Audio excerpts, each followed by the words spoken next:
దేవునికి మహిమ కలుగును గాక. దేవుని యొక్క వాక్యాన్ని ధ్యానం చేసుకుందాం.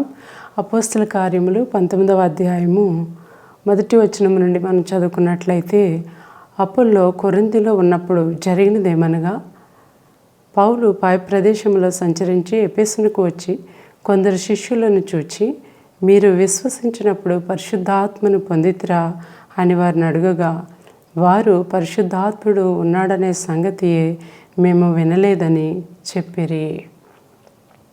పౌలు ప్రభు యొక్క పరిచర్య చేస్తూ ఉన్నప్పుడు ఎఫెసు సంఘమునకు వెళ్ళి అక్కడ శిష్యులను అడుగుతూ ఉన్నాడు, మీరు పరిశుద్ధాత్మను పొందారా, దేవుని ప్రభావంను పొందారా అని వారిని అడుగుతున్నాడు.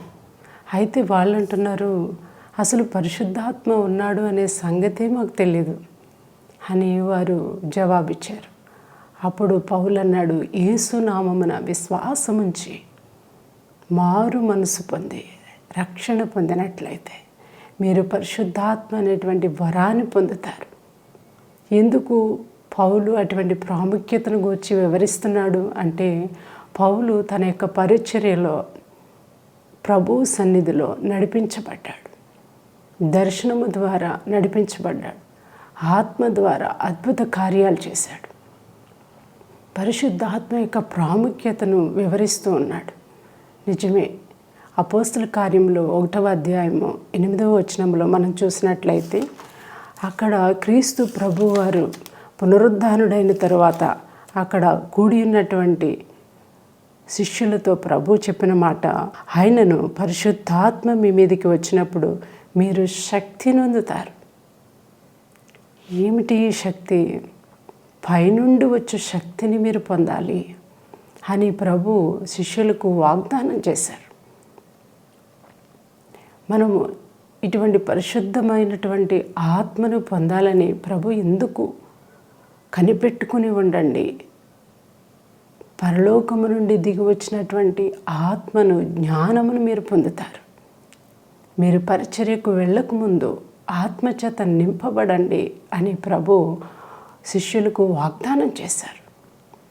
ఈరోజు మనము పరిశుద్ధాత్మని యొక్క ప్రాముఖ్యత ఎందుకు, మనం ఎందుకు పొందుకోవాలి, ఆత్మ కొరకు మనం ఎందుకు కనిపెట్టాలి అని మనము ఆలోచించినట్లయితే, ఈ లోకంలో ఉన్నటువంటి భయాలను మనము ఎదుర్కోలేం, ఈ లోకంలో శ్రమలను మనం ఎదుర్కోలేం. ప్రతి దినము మనకు వచ్చేటటువంటి అనేక కష్టాలలో, నష్టాలలో, వ్యాధులలో, సమస్యలలో మనము భయపడుతూ బ్రతుకుతూ ఉంటాం. అయితే ఆ యొక్క భయమును ఎదిరించుటకు, ఆ సమస్యలలో మనం నిలిచి ఉండి స్థిరముగా నిలిచి ఉండటానికి మనకి పైనుండి వచ్చే శక్తి ఎంతో ప్రాముఖ్యమైనది. కనుకనే మనము పైనుండి వచ్చి పరిశుద్ధాత్మ కొరకు మనం కనిపెట్టాలి. అప్పుడు మన మనస్సును స్థిరముగా, భద్రముగా ప్రభు తన యొక్క ఆత్మ చేత మనల్ని నడిపించినప్పుడు మనకి ధైర్యం కలుగుతుంది. అటువంటి ధైర్యాన్ని మనం పొందాలి. కనిపెట్టుకుని ఉంటే ప్రభు తన ఆత్మ చేత మనల్ని నింపుతారు. నిజమే, మన సమస్యలను మనము మన జ్ఞానంతో ఎదుర్కోలేము. కనుకనే ప్రభు అంటున్నారు, నేను పరిశుద్ధాత్మను మీకు ఇస్తాను.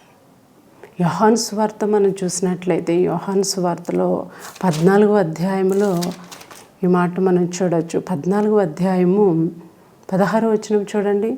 మీ యొద్ద ఎల్లప్పుడూ ఉండుటకై వేరొక ఆదరణకర్తను అనగా సత్య స్వరూపియగు ఆత్మను మీకు అనుగ్రహించేది. మీ యొద్ద ఎల్లప్పుడూ ఉండడానికి. మనము సంపాదించిన ధనం మన యొద్ద ఎల్లప్పుడూ ఉండదు. మన పిల్లలు ఎల్లప్పుడూ మనతో ఉండకపోవచ్చు. అయితే మనము ఎల్లప్పుడూ ఒకే స్థితిలో ఉండకపోవచ్చు. కానీ దేవుని వాక్యం చెప్తుంది, ఎల్లప్పుడూ మీతో ఉంటాను. మీ సమస్యల్లో, మీ పరిస్థితుల్లో మిమ్మల్ని ఓదార్చడానికి నేను నా ఆత్మని మీ మీద కుమ్మరిస్తాను. అవును, ఆత్మ వచ్చినప్పుడు వాళ్ళు ధైర్యంగా ప్రకటించగలిగారు, ధైర్యముగా దేవుని గూర్చిన మర్మములు తెలియపరచగలిగారు. పరిశుద్ధాత్మతో నింపబడిన వారు అద్భుత కార్యాలు, సూచక క్రియలను క్రీస్తు ద్వారా చేయగలిగారు.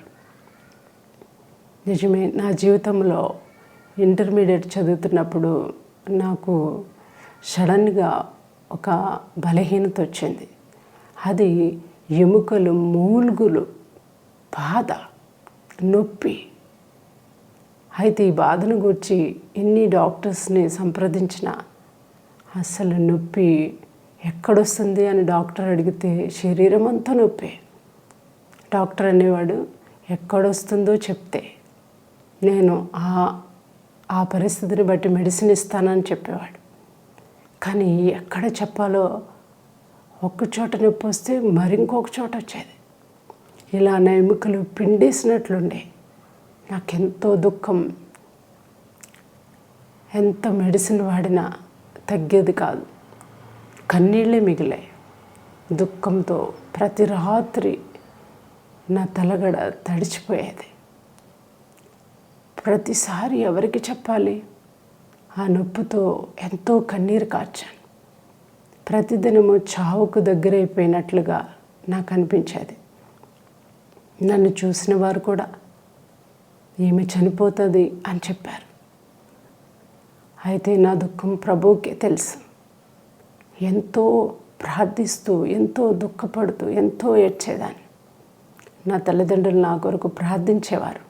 ప్రభువా, నీకు ఇష్టమైతే నీ మహిమతో నువ్వు బాగు చేయి, లేని ఎడల తీసేసుకో ప్రభువా అని ప్రార్థించేవారు.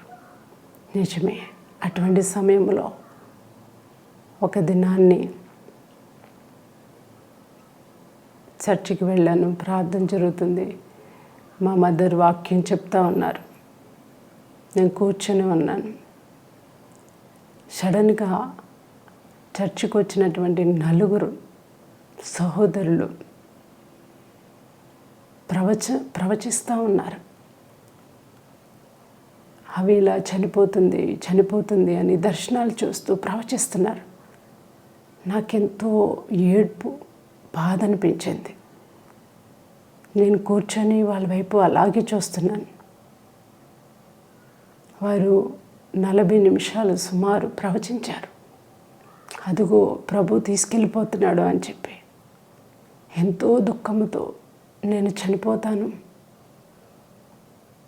అని వేదనతో వారి వైపు చూస్తూ ఉన్నాను. ఆ సమయంలో వాళ్ళు ప్రవచించిన తర్వాత నాకు తెలియకుండానే నేను పడిపోయాను. నా ఆత్మ శరవేగముతో ఆకాశంలోనికి వెళ్ళిపోతూ ఉంది, ప్రయాణం చేస్తుంది. సుమారు 3 గంటలు నా ఆత్మ ప్రయాణం చేస్తూనే ఉంది. చీకటిలోకి వెళ్ళిపోయింది. అలసిపోయాను. నా ఆత్మ మధ్యాకాశంలో ఉండిపోయింది. చాలా దుఃఖముతో ఎటు తోచని స్థితిలో నా ఆత్మ ఉన్నప్పుడు సడన్గా ఒక మహిమగల హస్తం వచ్చి నా ఆత్మను ఒక్క సెకండ్లో తీసుకుని వెళ్ళిపోయింది మహామహిమలోనికి. దగదగా మెరుచున్న ఒక గొప్ప సింహాసనం నాకు కనబడింది. ఆ సింహాసనం ఎదుట ప్రభు కూర్చొని ఉన్నారు. ప్రభు నన్ను ప్రేమతో పిలిచి హత్తుకున్నాడు.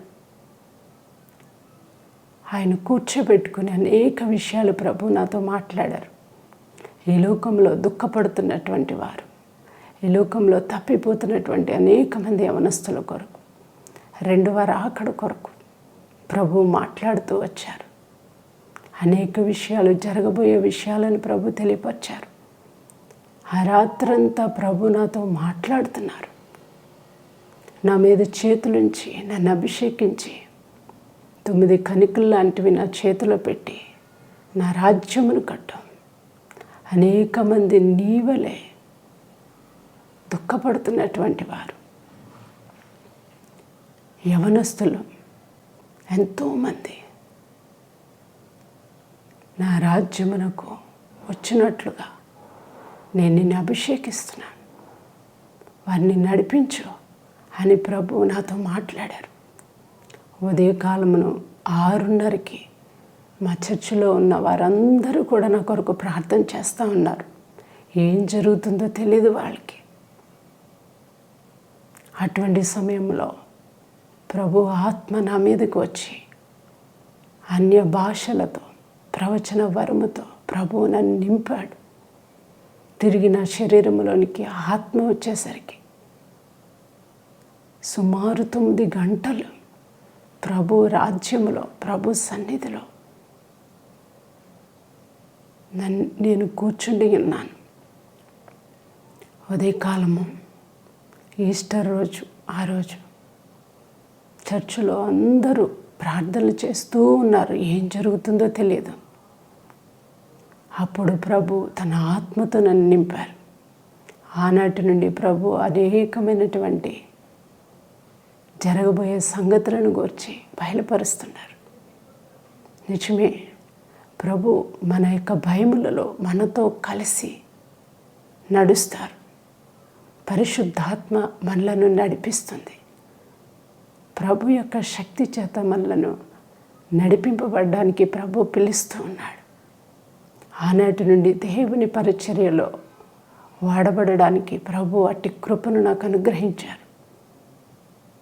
నిజమే, మన దుఃఖంలో మనలను పలకరించే వాళ్ళే ఉండరు అని అనుకున్నప్పుడు పరిశుద్ధాత్మ మనలను ఆదరిస్తుంది, మాట్లాడుతుంది. చాలామంది అనుకుంటారు మనం ప్రార్థించడమే తప్ప దేవుడు మనతో మాట్లాడా.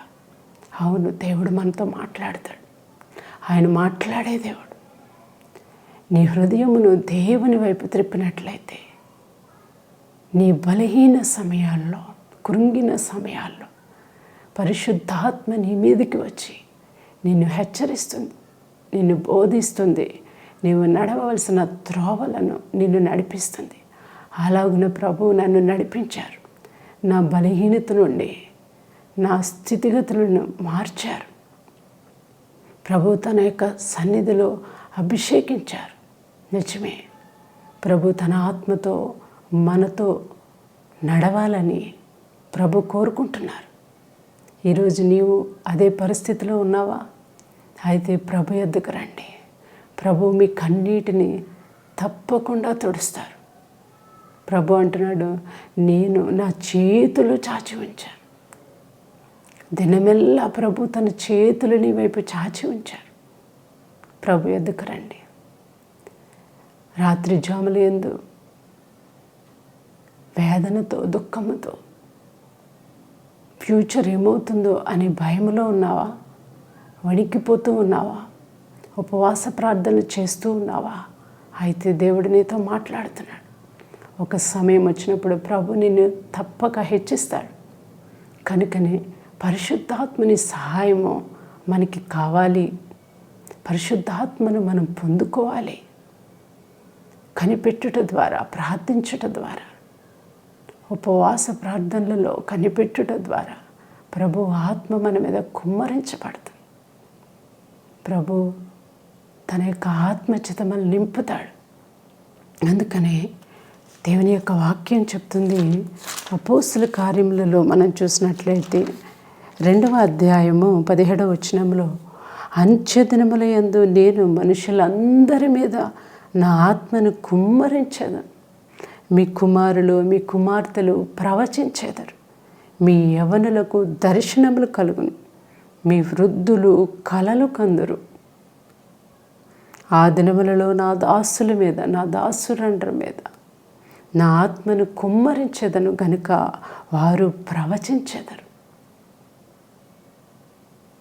ప్రభు మనుషులందరి మీద తన ఆత్మను కుమ్మరించాలి. తన మహిమతో, ప్రభావముతో మనల్ని నింపాలని, తన దర్శనములను, జరగబోయే అనేకమైన విషయాలను ప్రభు మనతో తెలియపరచాలని ప్రభు ఇష్టపడుతూ ఉన్నారు. మరి మీరు ఏ దుఃఖంలో ఉన్నారు? ఎటువంటి సమస్యల్లో వేధించబడుతూ ఉన్నారు? ఈ లోకమును జయించుటకు, ఈ లోకమును జయించినటువంటి మన ప్రభు వైపు మనం చూసినట్లయితే, ప్రభు 40 దినాలు ఉపవాస ప్రార్థన చేసినప్పుడు అపవాది వచ్చి శోధిస్తే ప్రభు అన్నారు, దేవుని వాక్యము ద్వారా అపవాదిని ఎదిరించాడు. ఈరోజు మనం ఎదిరించడానికి శక్తి లేని వారిగా ఉన్నామా? అయితే ప్రభు యొద్దకు వచ్చి నూతనమైన శక్తిని పొందుకుందాం, పరిశుద్ధాత్మ శక్తిని పొందుకుందాం. అప్పుడు మనం ఈ లోకమును జయించగలుగుతాం, సమస్యలను ఓడించగలుగుతాం, ధైర్యంగా నిలబడగలుగుతాం. ప్రభు ఆశించేటటువంటి జీవితాన్ని మనము పొందగలుగుతాం, ప్రభు చిత్తాన్ని చేయగలుగుతాం. ప్రభు అట్టి ధైర్యాన్ని మనకిచ్చునుగాక. ఆమేన్. ప్రార్థన చేసుకుందాం. మహాపరిశుద్ధుడైన తండ్రి, ఈ యొక్క సమయంలో నీ బిడ్డలు ఎటువంటి దుఃఖంలో ఉన్నారో, ఎటువంటి సమస్యల్లో ఉన్నారో ప్రభా, వారి దుఃఖమును తీర్చగలిగినటువంటి మీ యొక్క నామమును ప్రార్థిస్తూ ఉన్నాం. ప్రభు అయిన యేసు క్రీస్తు నామమును ప్రార్థిస్తూ ఉన్నాం. ప్రభువా, మీరు పొందిన గాయముల ద్వారా స్వస్థత, మీరు పొందినటువంటి ప్రతి శ్రమ నుండి మాకు విడుదల అనుగ్రహించావు ప్రభువా. తండ్రి, నీ రక్తంతో వారిని కడగండి ప్రభువా. అయా, బలహీనులై ఉంటే వారిని ముట్టండి, స్వస్థపరచండి. భయములలో ఉంటే వారిని విడిపించండి. పరిశుద్ధ ఆత్మచేత వారిని నింపండి ప్రభు. వారి కుటుంబాలను నెమ్మదిని అనుగ్రహించండి. వారి కుటుంబాలలో, వారి సమస్యలలో మీరు నడిచి రండి ప్రభు. వారిపై నీ ఆత్మను కృమ్మరించండి ప్రభు. దేవా, వారిని ప్రయోజకులుగా చేయండి. యవనస్తులను బలపరచండి, వృద్ధులను స్థిరపరచండి ప్రభు. నీదిగో నీ రాకడ దినాల్లో మేము ఉన్నాం ప్రభు. ప్రతి ఒక్కరూ క్రీస్తు యేసునందు పట్టబడుటకు మీరు సహాయం చేయండి. ప్రతి కుటుంబమును బలపరచండి. క్రీస్తు యేసు నామమున అడుగుచున్నాము తండ్రి. ఆమేన్.